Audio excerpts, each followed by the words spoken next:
Private పాఠశాలల్లో నిబంధనలకు విరుద్ధంగా పాఠ్య పుస్తకాలు, యూనిఫామ్స్, బూట్ల అమ్మకాలు చేపట్టకూడదు. పీడీఎస్యూ, టీఎస్పీ, జీవీఎస్ విద్యార్థి సంఘాల డిమాండ్. ప్రగతిశీల ప్రజాస్వామ్య విద్యార్థి సంఘం, తెలంగాణ స్టూడెంట్స్ పరిషత్, గిరిజన విద్యార్థి సంఘం విద్యార్థి సంఘాల ఆధ్వర్యంలో బాన్స్వాడ మండల విద్యాధికారి ఎంఈఓ గారికి వినతి పత్రం అందజేయడం జరిగింది. ఈ సందర్భంగా ఆ జిల్లా అధ్యక్షులు ఎన్ బాలరాజు, టీఎస్పీ జిల్లా అధ్యక్షులు మావరం శ్రీకాంత్, జీవీఎస్ జిల్లా అధ్యక్షులు సభవత్ వినోదులు మాట్లాడుతూ ప్రైవేటు పాఠశాలలో ప్రతి సంవత్సరం జూన్ మాసంలో విద్యా సంవత్సరం ప్రారంభంలోని పాఠ్యపుస్తకాలు, నోట్బుక్స్, యూనిఫామ్స్ మరియు బూట్లు, సాక్సులు అధిక ధరలకు, అధిక లాభాల కోసం ప్రైవేట్ పాఠశాల యాజమాన్యాలు అమ్ముకుంటున్నారు.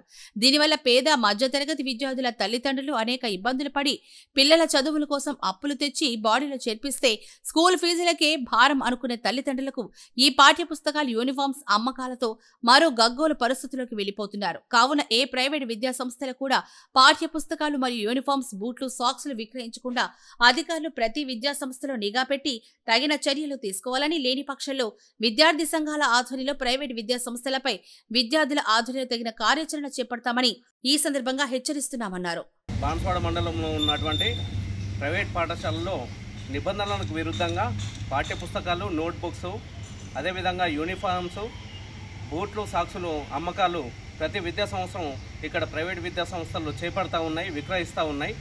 కాబట్టి ఇది నిబంధనలకు విరుద్ధం. కాబట్టి ఏ విద్యా సంస్థల్లో కూడా ఈ పాఠ్యపుస్తకాలు, నోట్బుక్స్, యూనిఫామ్స్, బూట్లు అమ్మకుండా మండల విద్యాధికారి ఖచ్చితంగా చర్యలు చేపట్టాలని చెప్పేసి ఈరోజు పీడీఎస్యూ, టీఎస్పీ, జీవీఎస్ గిరిజన విద్యార్థి సంఘాల ఆధ్వర్యంలో ఈరోజు ఎంఈఓ ఆఫీస్లో వినతి పత్రం ఇవ్వడం జరిగింది. కాబట్టి విద్యాధికారి ఖచ్చితంగా ఈ విద్యా సంస్థలపైన తగు చర్యలు తీసుకోవాలి, చర్యలు చేపట్టాలి. ఏ విద్యా సంస్థలు కూడా ఈ వస్తువులు, ఈ యూనిఫామ్స్, ఈ పాఠ్యపుస్తకాలు విక్రయించకుండా చూడాలని చెప్పేసి, లేని పక్షంలో విద్యార్థి సంఘాల ఆధ్వర్యంలో విద్యార్థులతో తదుపరి కార్యాచరణ ఖచ్చితంగా చేపడతామని చెప్పేసి ఈ సందర్భంగా డిమాండ్ చేస్తూ ఉన్నాం.